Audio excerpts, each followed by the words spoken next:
Pope Francis continues his recovery from double pneumonia in Rome, and a new Cardinal Archbishop is installed in Washington, D.C., but not without controversy.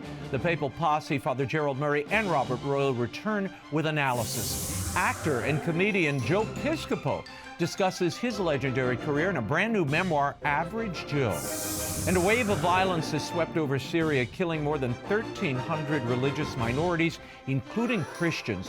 Who's responsible and what's being done about it? Nina Shea and Father Benedict Kiely are here with the latest. The World Over starts right now.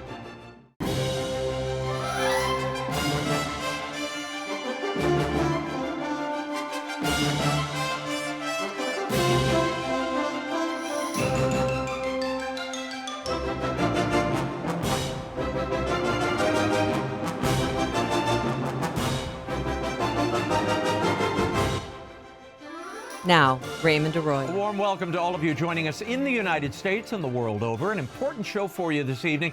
If you'd like to comment, send me an X post. I'm at Raymond Arroyo or at Arroyo Grande Show on YouTube. Pope Francis's health condition remains guarded, but according to the Vatican updates, he continues to improve. He was admitted to the hospital on February 14th, and there are new developments in the Marco Rupnik scandal and Cardinal Robert McElroy, who was officially installed as the new Archbishop of Washington, D.C. Here with an analysis of all of that and much more is the Papal Posse, editor-in-chief of thecatholicthing.org, Robert Royal, and canon lawyer, priest of the Archdiocese of New York, Father Gerald Murray. Thank you both for being here. Gents, Pope Francis had another restful night. Imagine that, according to the Vatican. That seems to be the repeated update every morning. The Pope rested.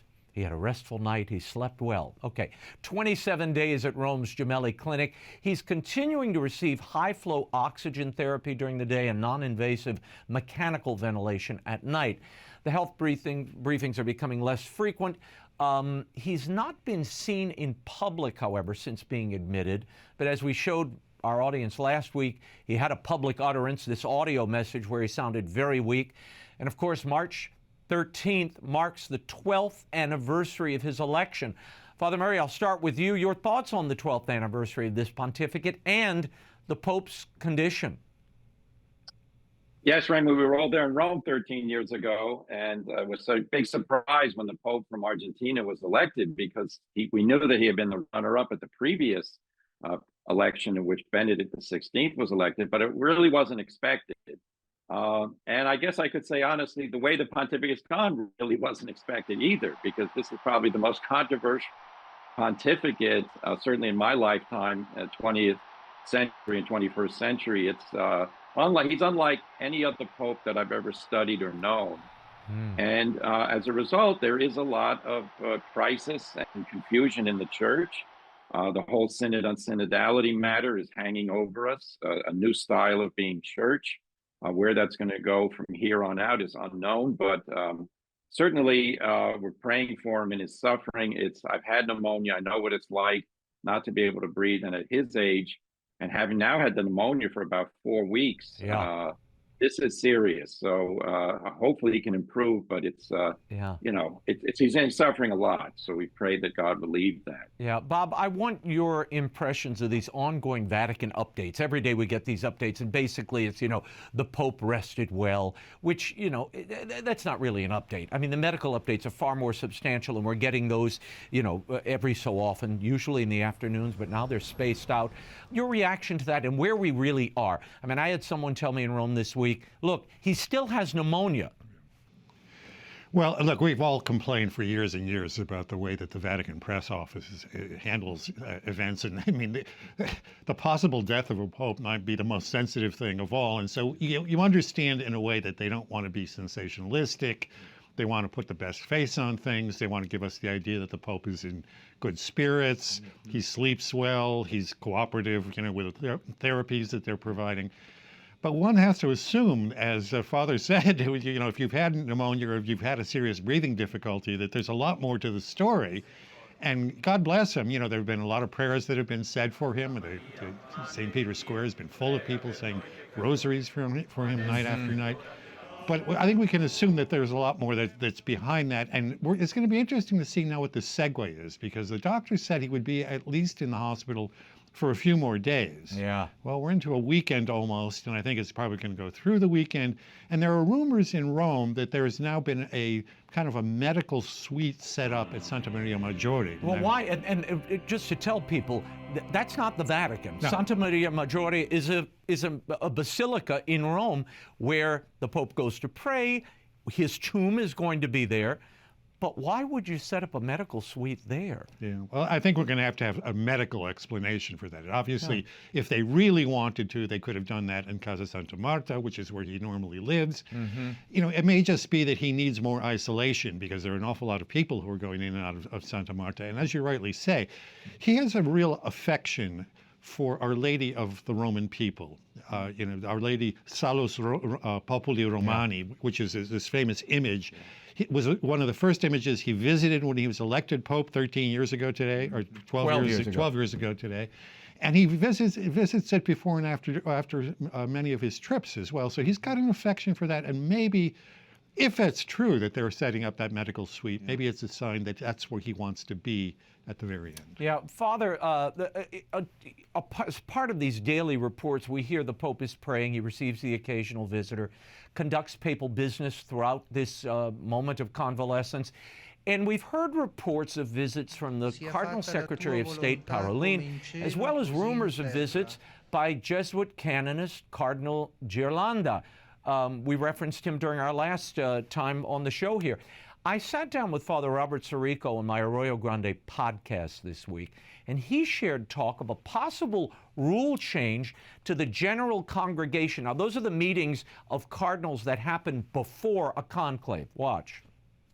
I don't know if any of this is true. We have to see. But the gossip is, well, there's several of these rumors, is that the chief canonist, Cardinal Ghirlanda, also Jesuit, has been in and out of the hospital room, and that they have been working on a document that will revise that governing document that governs the transition and the conclave and the election.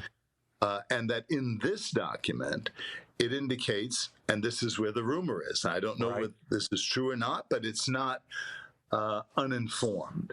You know, it's not out of the realm of possibility.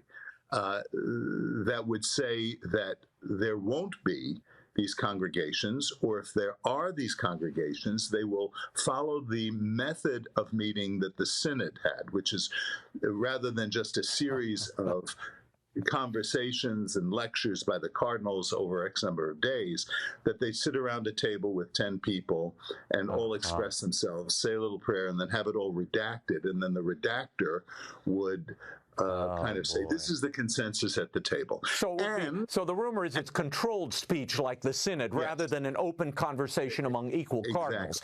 So this would be Pope Francis trying to control the outcome of that general congregation. And that maybe lay people, like at the Synod, lay people and non-cardinals could be added to that conversation. It's a conversation. It's not the vote.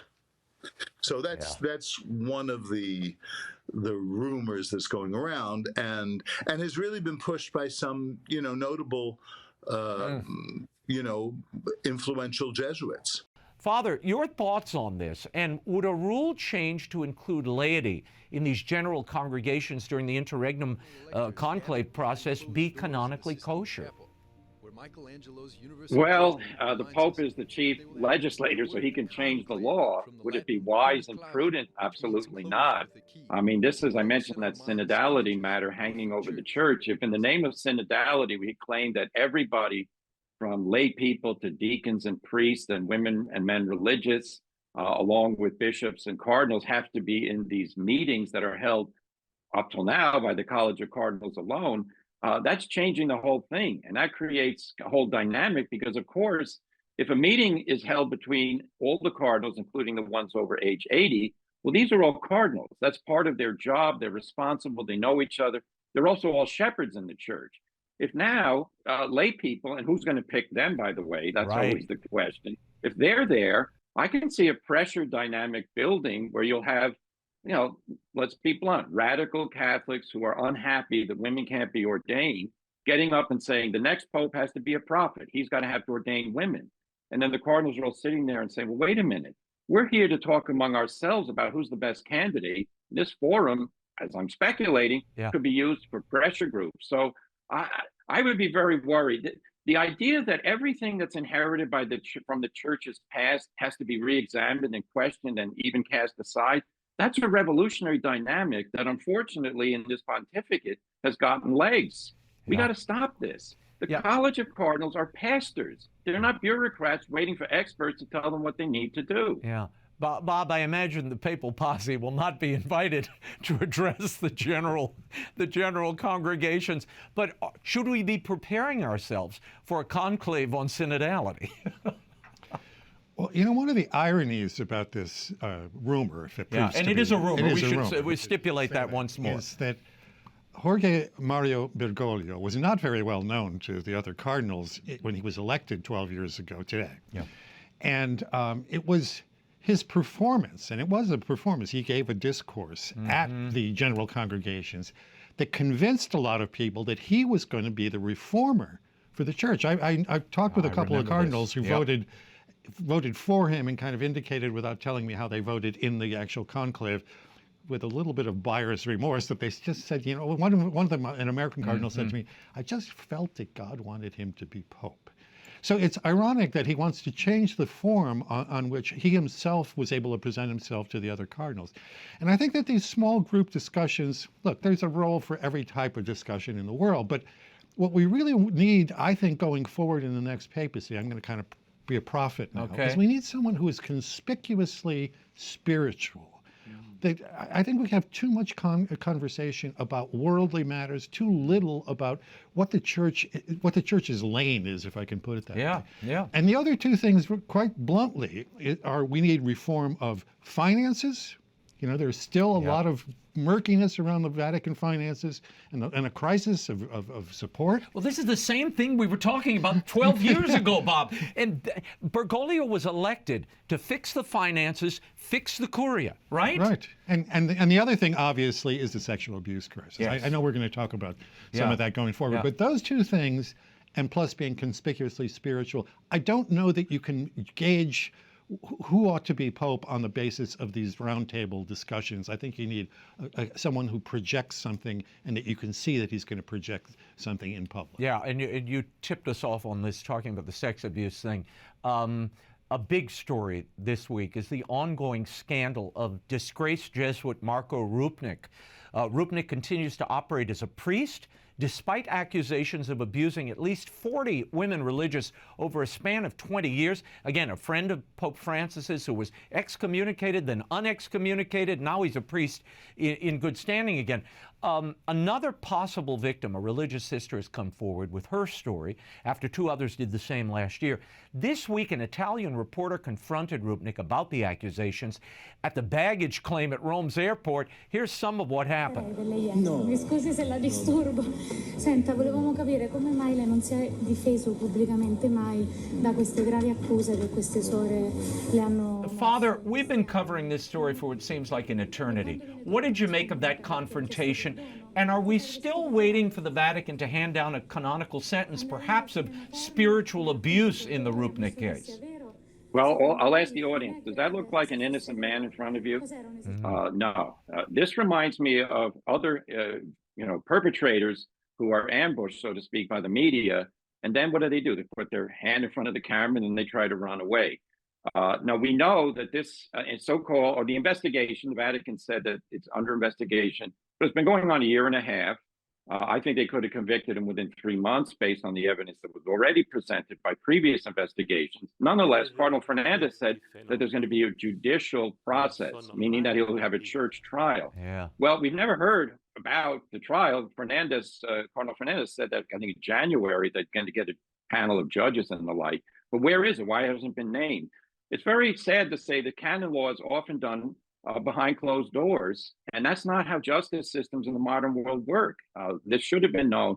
There's also a rumor now out that the decision will be handed down shortly. Yeah, OSV which I hope is reporting that. Yeah, I hope exactly. OSV reports it now. You know, the thing is, when has the trial been? Has the trial already happened? Did Rupnik testify? Who were the witnesses? None of that is known. There's something called an administrative process, which means that you don't really have to do all the same formalities. Was that invoked? That was used to remove Cardinal McCarrick from the priesthood. So all I can say, Raymond, on this case is this man was excommunicated because he absolved an accomplice in a base sin, which undoubtedly that accomplice most likely was coerced. He was already excommunicated. We know this history. When you have a perpetrator who's then convicted, becomes a guilty party, and then other witnesses come forward, the credibility of those witnesses is almost universally confirmed because they're saying the same thing that's already been found to have happened. So it's taken much too long, and we do look ridiculous that this man has no precautions. In the United States, if a man had 40 accusations against him, he would not be allowed to conduct public ministry as a priest. Now, Rupnik, of course, wasn't wearing a collar, but he's still Father Rupnik, and he responded to that. So thank God that this process apparently is going to come to a conclusion. I hope it's a just conclusion. Bob, how devastating is this video and the facts of this case? I mean, we have other priests who've been stripped of their faculties at lightning speed for daring to face East or hold a traditional mass. Where is the justice in this case? Yeah. And has there been a carve-out for Rupnik, as there were for other bishops who've offended in the past? Yeah. No, I think it's even worse than that. I personally know of at least 2 priests, American priests. Yeah. I mean, people talk about the church still not having resolved the abuse problem, and of course, you could criticize parts of what it is. But I know of at least 2 priests who were just accused of something that actually seemed to me very light and were removed from the organizations in which they were working. And went years before there was any determination, but were removed, were not publicly functioning as priests, were not involved in any church activities, certainly were not allowed to be near people, whether adults or children, that they had been accused of doing something with before. And they were both exonerated. I mean, it took a long time for that to happen. But here we have a very prominent figure. As Father says, I mean, the evidence, we don't know what kind of trial is taking place, but the evidence quite clearly points to a conviction. And he goes on and on. We know that he was taken out to a kind of a monastery outside of Rome by Cardinal Donatius, which is given special favor on top of just this thing going on and on and on. So how devastating is it? Well, I have to think that for victims around the world, it's absolutely horrifying. But for the average Catholic, you look at this and you say, well, what kind of level playing field is this? Some people get, we talk about 2-tiered policing. Some people get special deals, and other people get removed on the slightest rumor or I know, but accusation. But the question has to be raised, and I hate to be the one that has to raise it, but we have to, because it's honest and it's truthful. You had Zanchetta. You had all these bishops, cardinals, in some cases very close to the Pope, who were given their own lane of justice, Father. And they were free to operate. And really it took, in the case of one of these bishops, it took the Argentine authorities petitioning to drag him back there because he'd been found guilty in the civil courts before the church finally said, okay, you can have him. I mean, this is not just. It's not fair. No, and it makes the church look ridiculous, which means you can laugh at what the church says, that it's upholding standards of justice. You're referring to Bishop Zanchetta, who was the spiritual directee of Pope Francis when he was bishop in Buenos Aires. And then he was the first bishop named in Argentina by Pope Francis after he became Pope. Bishop Zanchetta was convicted and jailed for sexual abuse against seminarians. Right. He was released from jail on a mercy petition because of his so-called illness. And then he was, now who knows where he is. The reports were that he was enrolled. But this is about 4 or 5 years ago. A canonical process was announced by the Vatican at the time. We've never heard anything, whether that process actually happened, whether it concluded, whether he found guilty or innocent. But why in the world was Zanchetta given favor? Meanwhile, Bishop Daniel Fernandez, who was a good bishop in Puerto Rico, who had disputes with the other bishops, he was removed from office unceremoniously. No decree given to him stated what happened, because there couldn't be a decree that would be just because he had done nothing wrong. He had a few disagreements with other bishops. Well, guess what? That's life. So no, when you say 2-tier justice system, you can say, look, Bishop Strickland was thrown out of his diocese because he didn't cooperate with some of the things he was supposed to cooperate with. But wait a minute. Sanketta went to jail, and he still hasn't been removed from the priesthood for abusing a seminary. This is wrong. Yeah, no, it's outrageous. It's outrageous. And it's a pity more Catholics don't know about it, but they don't because, as you said, we never get the results of these canonical trials. Gentlemen, before we run out of time, another big story. This week in Washington, we saw the official installation at the Mass of Cardinal Robert McElroy. Took place at the Basilica of the National Shrine of the Immaculate Conception. Various reports have said the installation took place before a full house. Then there were photos where they showed a less than full basilica. I wasn't there. I can't say one way or the other. But the incoming 8th Archbishop of Washington has said he has no plans to meet with President Donald Trump, but has recently spoken at length to former President Joe Biden about Pope Francis's health, etc. Quickly to both of you, Bob, then Father, your thoughts on the new Archbishop and what seemed to be a snub of the current occupant of the White House, and given the pastoral concerns the bishops have that touch on federal policy, wouldn't it be wise to at least say, okay, I'm going to make an effort to at least reach out to the administration? Yeah, I think if you're Cardinal Archbishop of Washington, D.C., you have to be Cardinal Archbishop of both parties. I mean, it's painful in some respects in either party, but you have to be at least projecting that that's what you're going to be doing.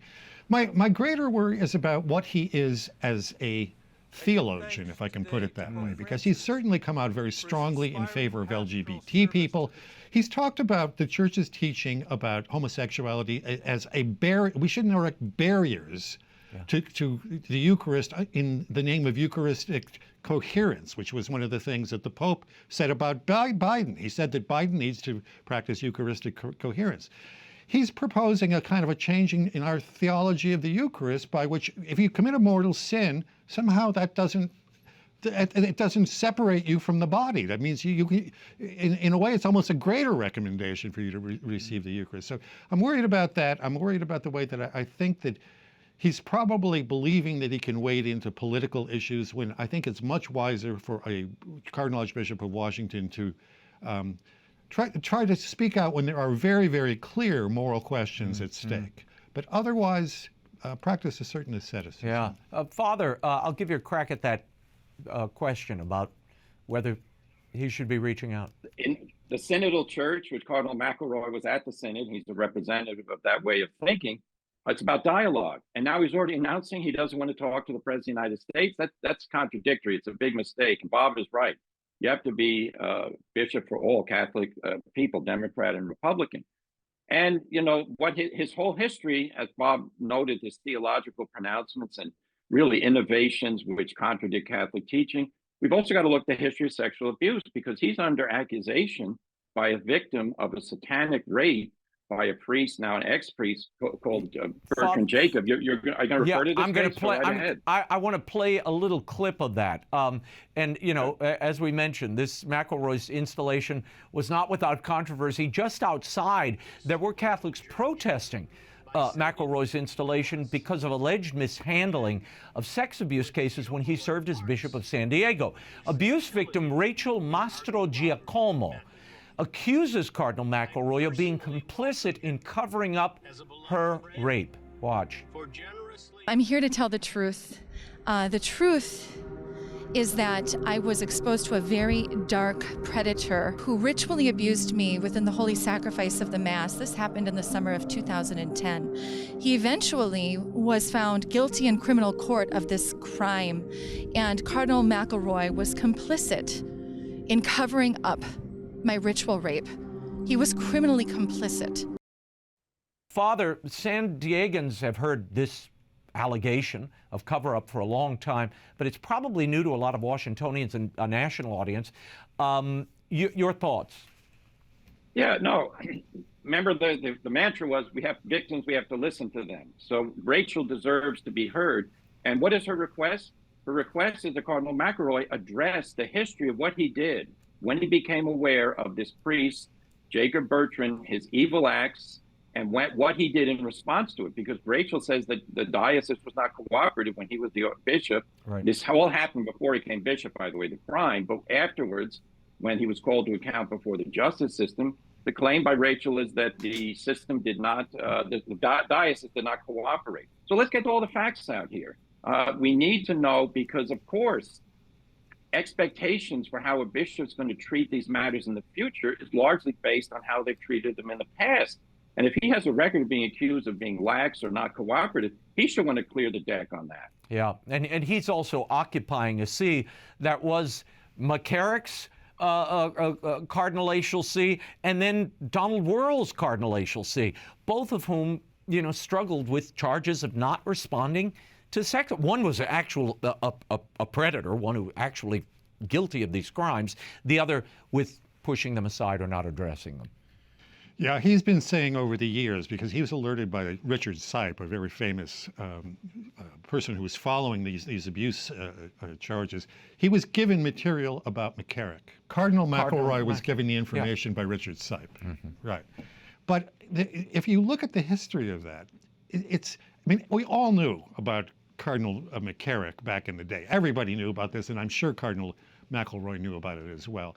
But there seems to have been a will not to know. I mean, certainly a will not to investigate. He wanted Sype to give him all these concrete testimonies, and of course, people back then didn't want to come out in public and talk about these things. But in any event, this is stuff that needs to be looked at very carefully, because, as you rightly say, Washington has had a history of McCarrick-like prelates passing through here. Cardinal Farrell, who occupies a very important post in Rome. In a certain way, Wilton Gregory as well is part of that current. And so this is not the best current that comes through Washington, D.C. by way of the church. Yeah, there's a DNA we're seeing here that's troubling. Also, some of those Catholics who were gathered protesting, and again, it's hard because they were protesting multiple things at once, which is always a bad idea. Stick to one thing, you're usually successful in that way. But they were also calling for the Trump administration to initiate a RICO, a racketeering investigation, against the Bishops' Conference for its use of government funds to potentially aid in the cover-up of sex abuse cases. Father, your thoughts on this? I mean, I do worry about empowering the federal government. I mean, you know, we were talking about, they were very upset because in the last administration, you had the government casting an eye upon Catholics, and particularly those of a traditional bent. Now you've got an administration that they want to move in a different direction. Your thoughts? Yeah, no, I'm not a big fan of RICO suits unless they're actually investigating the actual Cosa Nostra, the mafia, because they're generally used as fishing expeditions to try and entrap people for whom you have little sympathy. If people have charges of specific actions that they have knowledge of and evidence, bring that forward to prosecutors, because there are plenty of laws against fraud and abuse and the misuse of government grants. So, yeah, RICO suits, unfortunately, become an easy mechanism. But it's misguided, and I think a publicity stunt. Yeah. I'd much rather you say, look, prosecute ex-diocese, ex-bishop, because you have evidence that he used money that was meant for one purpose for another. I'll give you the last word. Yeah, and I would just say, look, it's not the church as a whole. Obviously, there have been good bishops on this, and bad bishops, and good priests and bad priests. So to take it up to that level, it's kind of drop a nuclear bomb on a problem that needs to be dealt, as Father rightly says, with discrete operations. Well, and then it just becomes a bonanza for plaintiff attorneys that then, you know, want to sue everybody in creation, and to make them go away, they pay these settlements which end up shutting down your parishes. It's whether you're dealing with a guilty party or not, it's just to make it go away. That's never a good pattern. We will leave it there, gents, and of course we'll check in with the Papal Posse as we roll along. For commentary by Robert Royal and Father Gerald Murray, you can visit thecatholicthing.org. Thank you both.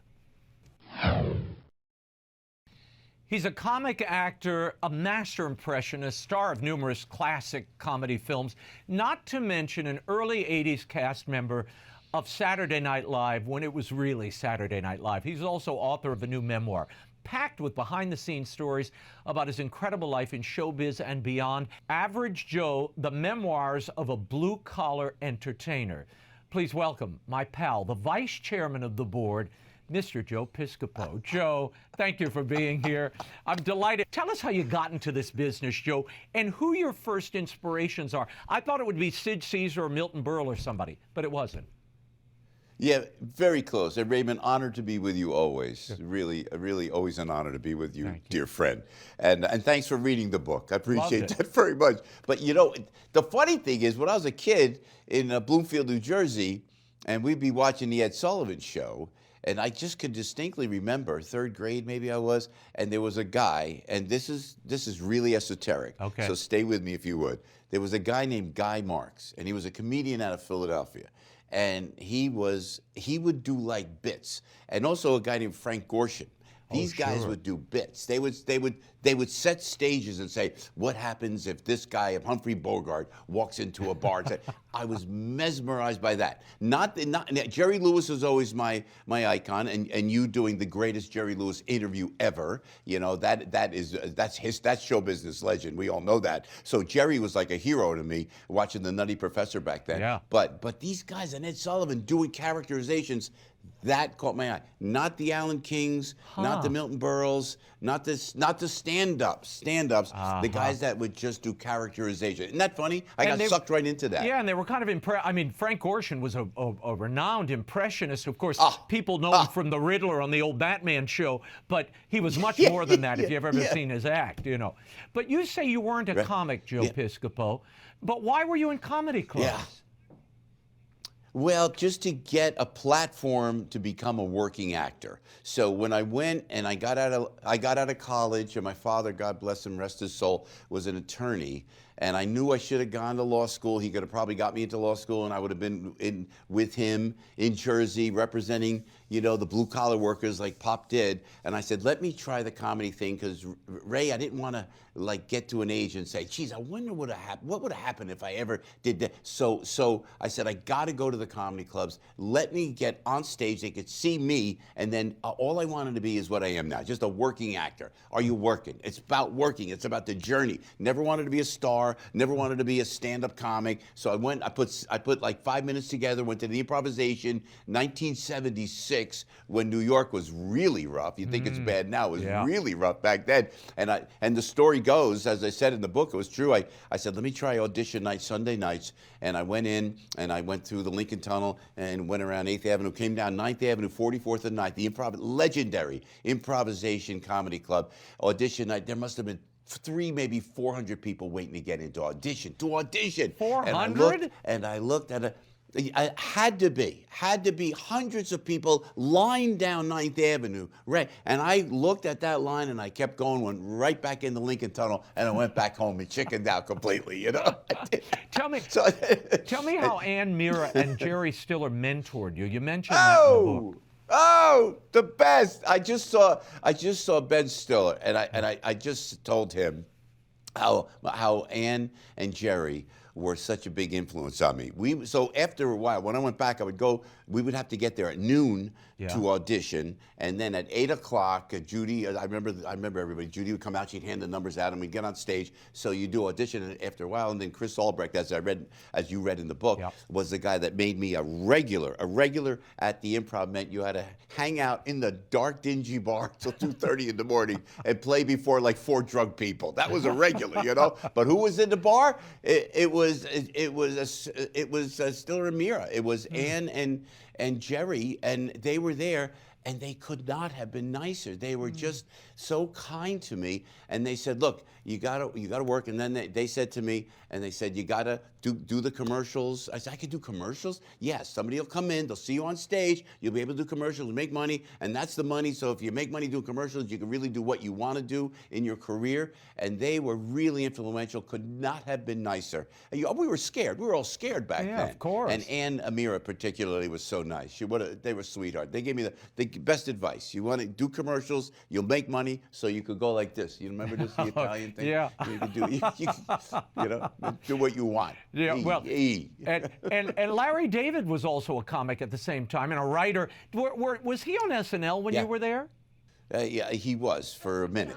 And he was like, let me tell you, back in the late 70s, at the comedy scene, and thank you for bringing it up, Ray, the comedy scene, it was like when comedy became rock and roll. Right. It just caught on. I don't know if it was Freddie Prinze Sr., whether it was Rodney, whether it was Robin Williams, it was Robert Klein, whatever it was a perfect mix of, oh my gosh, comedy is hot.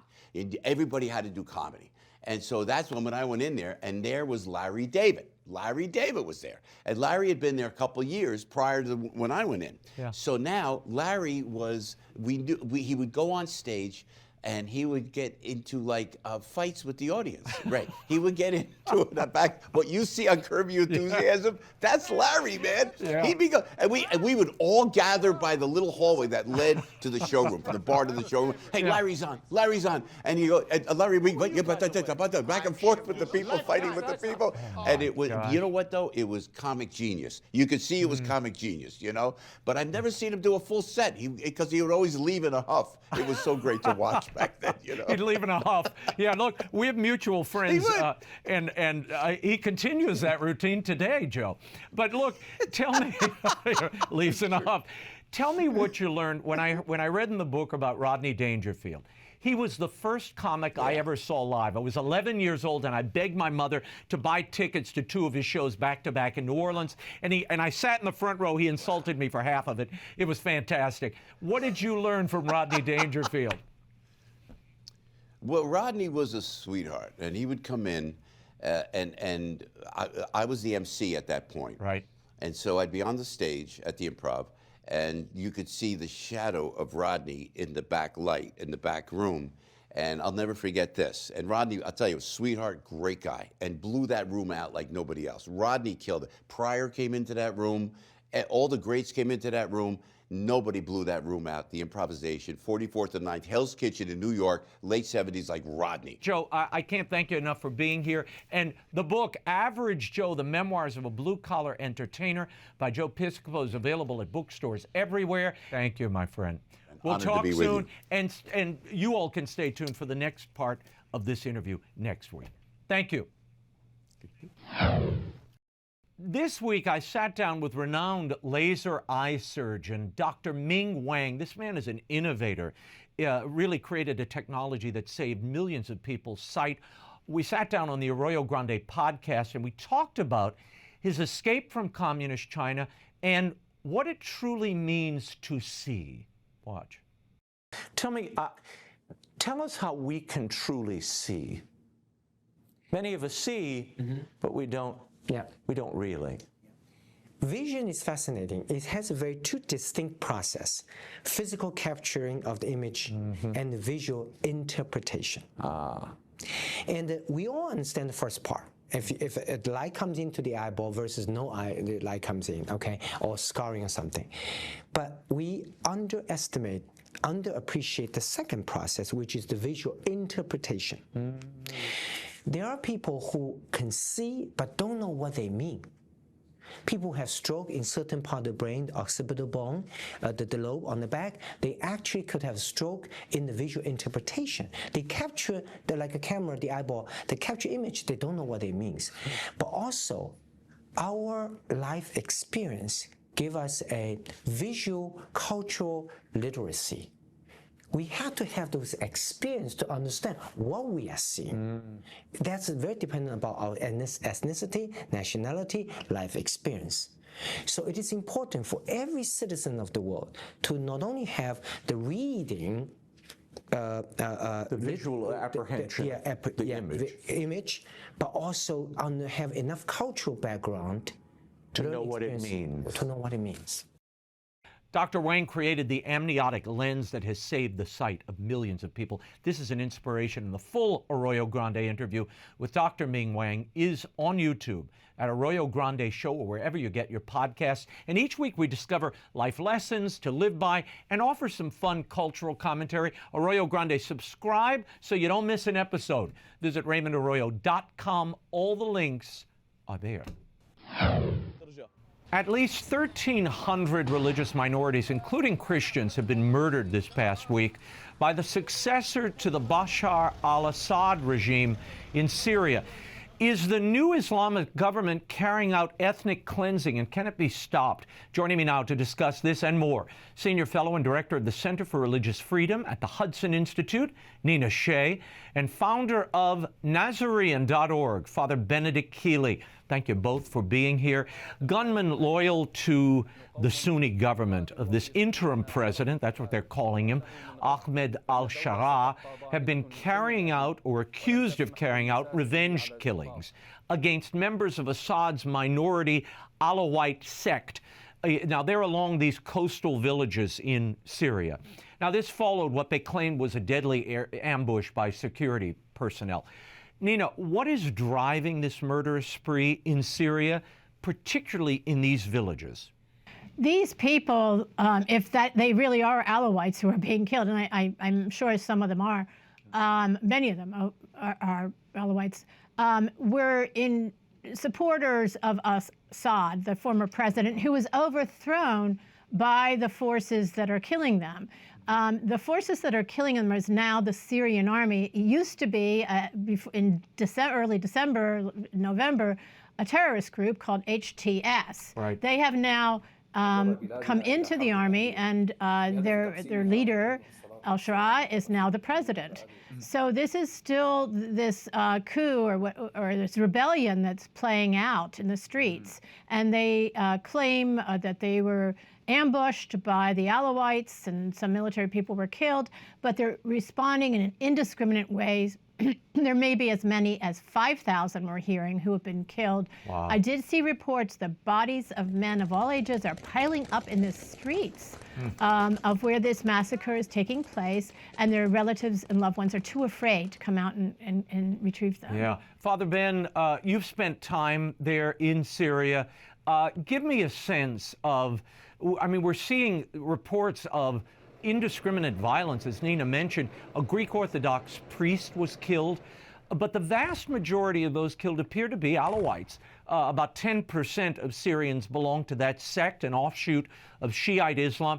Tell us about the Alawites and why are they being specifically targeted? Is this just vengeance against Assad and his holdouts? It's both, Raymond. Nina's right. The Alawites, of course, President Bashar al-Assad was an Alawite, and so Alawites were in a position of power. So obviously there's hatred for them from the Sunni majority, and they are being massacred. The vast majority of people who've been killed have been Alawites, men, women, and children slaughtered, mass slaughter. It's a pogrom, really. But the other thing, to step back slightly, is they are also hated because they are considered heretics by Orthodox Islam, by Sunni Islam. And so even if they hadn't necessarily been identified with Assad, they're considered heretics, and there's a desire to wipe them out. Christians are, as always, in the middle, and Christians are feeling that, luckily, thank God, there have not been that many Christians killed. There hasn't been a pogrom against them. But I always use the word yet, because what's the old phrase in Syria is, after the Alawites, next the Christians. So after there's a massacre of Alawites, usually the Christians get attacked, and that's what everyone is very, very concerned about. And you don't believe that 1,300 number we keep hearing, that 1,300 have been slaughtered? You think the number is there are many reports on the internet and various videos, which some of them are not authenticated, but it seems, no, the numbers are much, much larger, because many people have been killed in their apartments and houses, and their bodies haven't even been discovered. It could be, as Nina said, it could be 5,000. And Nina, why are they all being, is it because they live in such proximity? They are living together because in the same communities, because they're small minorities, religious minorities. Even when they were in power, they were small minorities. And the president and his new army are Islamist terrorists, and they had controlled Idlib province for the last 20 years. So the Syrian people and those of us paying attention know what to expect. They're hardline Islamists. They came out of Al Qaeda. They came out with the blessing of Al Qaeda and ISIS. These were all Al Qaeda and then ISIS. This guy, the interim president of Syria, al-Shara, I mean, he claims he's going to set up an independent committee to investigate these killings. Nina, do you trust that he will investigate and hold these those who perpetuated them to account? No, he's the pyromaniac and pretending to be a fireman. The head of the 6th century mosque, Mar Mosa, said that, in this traditional Islamist regime that we've seen throughout the centuries, the Eastern Christians have been treated either as second-class citizens at best, or they've been horribly and cruelly and persecuted and humiliated.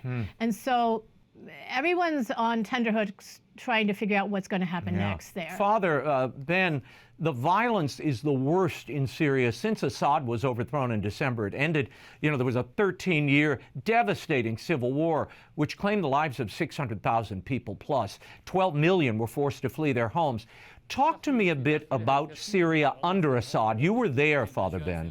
And what was the condition of the religious minority community then, particularly Christians, under the Assad regime? Well, one will immediately be accused of being an Assad apologist, but we're dealing with facts. The reality is, of course, Assad was not a nice man. As a friend of mine said, they're all monsters. You have to just decide which monster you're going to work with. He was a terrible brute. However, this is a fact, a verifiable fact.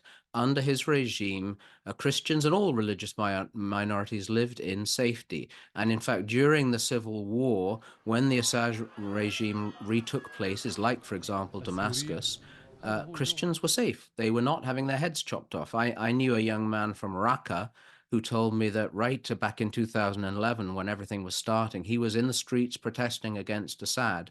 He told me, well, now I'm fully behind Assad. And I said, why?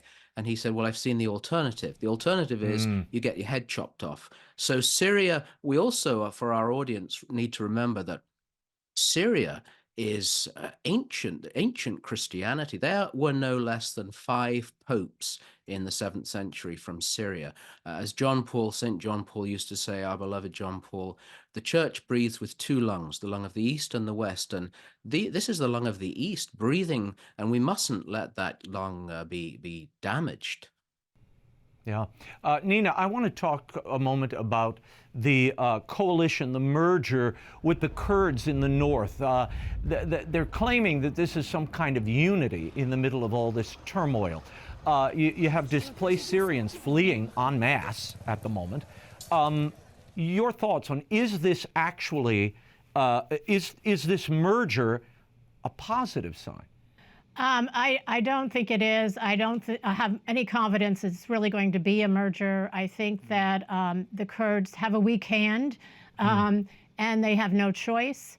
And what happens to them once they give up their arms, it means that they're extremely vulnerable and they could be next. It's an ethno and religious conflict going on in Syria. I want to play this soundbite for both of you and get your reaction. This is a displaced Syrian. Many of them are going to Lebanon, and that's a powder keg itself. And they say the suffering is very high. It is a complete extermination of the Alawite sect and of our brothers the Christians, and our brothers the Shiite. They do not want anyone. Father, I'll start with you. Your reaction. Will the current regime target the Christian population once the Alawites are dealt with? This is the big question. We're talking about al-Shara. We were joking earlier that he shaved off his beard. He's wearing a suit. But the big question is, will an Islamist leopard change his spots? The jury is out, and the jury is rather nervous, I think. If I was a Christian in Syria, I know them, I speak to them regularly, they are extremely nervous. There's a hope, there's a possibility, but they're very, very nervous about what could come next. What is the mood among the Christians there, Nina? Yeah, I think that they're more than nervous. I've talked to 2 patriarchs recently, and they expressed deep concern. I've gotten letters saying that there's, very high levels of anxiety. Sure. And it's not just al-Shara, the president, it's also his coalition, which include extremists. And I've seen this in Nigeria and elsewhere, where the government, who doesn't like the minorities to begin with, doesn't want to deal with the Christians, right, just lets the extreme fringes take care of them, and he doesn't lift a finger to protect them. And I predict that that's what's going to happen. We're going to see that, because he wants Western support, he wants sanction relief from the United States, And he knows if he goes out and has his army slaughtering the Christians, it's not going to happen. So he's going to let others do it. The British Foreign Minister David Lammy and U.S. Secretary of State Marco Rubio both responded to the violence in Syria, but only Rubio called out the radical Islamists for targeting these religious minorities. I'll first go to Nina, then to Father Ben. Why aren't we hearing more about these atrocities in the West? Well, I think that it's still considered politically incorrect to talk about this. I think it helps Muslims because you can distinguish extremists from others, from non-extremists. And instead, they are silent on it. Everyone knows it's going on, and they're thinking the worst, that all Muslims are extreme. Father Ben, your reaction? Well, as I write in my article in The Spectator appearing on Friday, this is a classic example of pathetic Western response that Lammy, the British Foreign Secretary, just expressed horror at the violence. Thanks be to God, Marco Rubio, as you said, identified Islamist extremists, and he mentioned the attacks on religious minorities. So with the new Trump administration, we're getting some honesty. But from the EU, we got an appalling response from the European Union. It's the decaying West once again, happily watching Christians being slaughtered. Meanwhile, while their own countries are being taken over as well. Well, they're not even watching in some cases. They're not seeing it, Father Ben. But for Twitter and a few other places, you can't find that. I mean, we did the first reporting on Fox on this, and that was the first, I think, of any national media. It's been a complete blackout, and I don't understand why. Maybe it's they don't fully grasp the situation, or maybe they just don't want to report on this. Nina? Yeah, I don't think they want to report on it. They are uncomfortable with defending Christians. There's particular animus against Christians in certain sectors. They see Christians as the oppressors, and that's, they can't release themselves from that. It frustrates the narrative. Yeah. Nina, before we go, I've got to get your reaction to this, and Father Ben, you can chime in as well. Some stories coming out of China. Underground Catholic Bishop Peter Jumin was arrested after refusing to pay a $27,000 fine for celebrating a Jubilee Year Mass. The CCP, the communist authorities, claim it was an illegal mass. His whereabouts remain unknown. Meanwhile, Nina, Pope Francis just appointed a Chinese biologist and reported CCP loyalist to the Pontifical Academy for Sciences. Where are we now, and why is the Vatican so silent on the arrest of their own bishops? Yeah, Bishop Peter Shao, he was doing nothing wrong, even by their own laws. He is an underground priest, but he's still allowed to say Mass. And he was doing it for the Pope. He's praying for the Pope. He has his diocese, vibrant diocese, saying the rosary for the Pope's health. And he gets put away in indefinite secret detention. This is about the 7th time since the Vatican Agreement was signed with the Communist Party. It's really atrocious. The Vatican should be speaking up. I understand the Pope's sick, but where is the Secretary of State Parolin? Why isn't he saying something to protest this, to protect his bishops?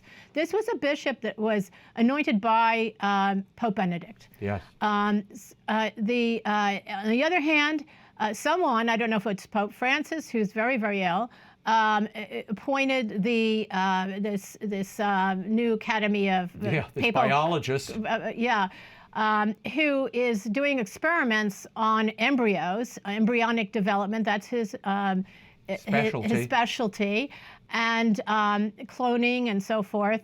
And he was appointed to the Chinese Academy of Sciences by the government of China. It's a rare privilege. It means tenure, lifetime tenure.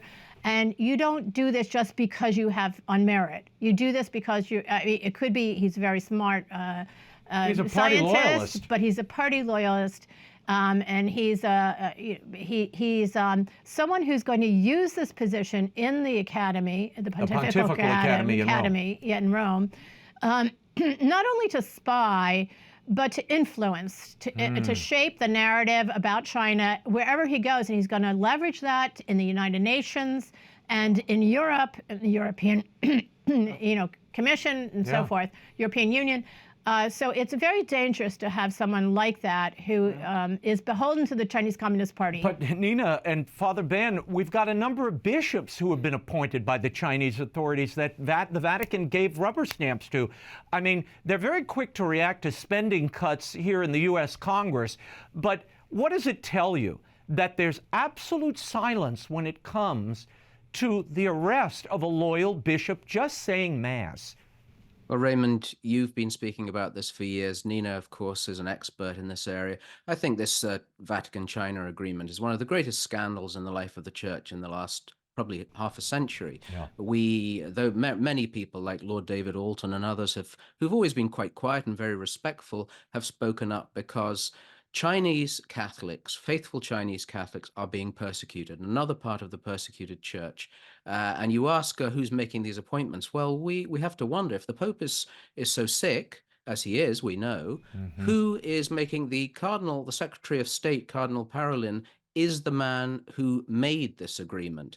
Is he pulling the strings now? It's a very shocking thing. We must speak up with great respect for the Pope, but we must speak up about our brethren who are being persecuted for the faith. They've been faithful to the Pope. That's one of the reasons why the underground church is an underground church, because they were faithful to the Pope.